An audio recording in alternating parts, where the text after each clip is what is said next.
பயணிகளை நடுவானில் வைத்துக்கொண்டு திக் நிமிடங்களை வழங்கிய விமானங்கள்.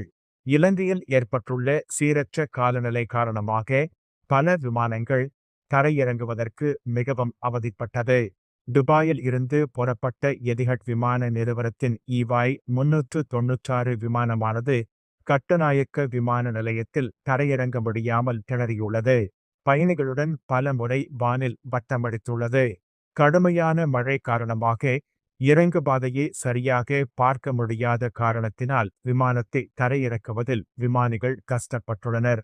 பயணிகள் திக் நிமிடத்தை உணர ஆரம்பித்த தருணத்தில் விமானத்தை பத்திரமாக தரையிறக்கி பயணிகளின் பயத்தை போக்கியுள்ளனர்.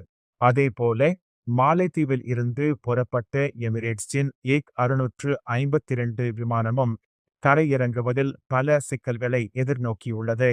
மீண்டும் மாலைத்தீவிற்கோ அல்லது கேரளாவின் கொச்சின் விமான நிலையத்திற்கோ திருப்பி அனுப்புவதற்கு திட்டமிடப்பட்டுள்ளது. உயிரை கையில் பிடித்துக் கொண்டு தங்களுடைய இறைவனை வணங்கிக் கொண்டு இருந்த தருணத்தில் இறுதி முயற்சியாக மீண்டும் ஒரு முறை தரையிறக்குவதற்கு முயன்றுள்ளனர். பயணிகளின் பிரார்த்தனை வெற்றி பெற்றது. அதாவது இறுதி முயற்சியில் பத்திரமாக விமானத்தை தரையிறக்கியுள்ளனர். சீரற்ற காலநிலை காரணமாக இலங்கைக்கு வரும் பல விமானங்கள் பல சிக்கல்களை எதிர்கொண்டு வருகிறது. தொடர்ந்து எம்முடன் இணைந்திருங்கள்.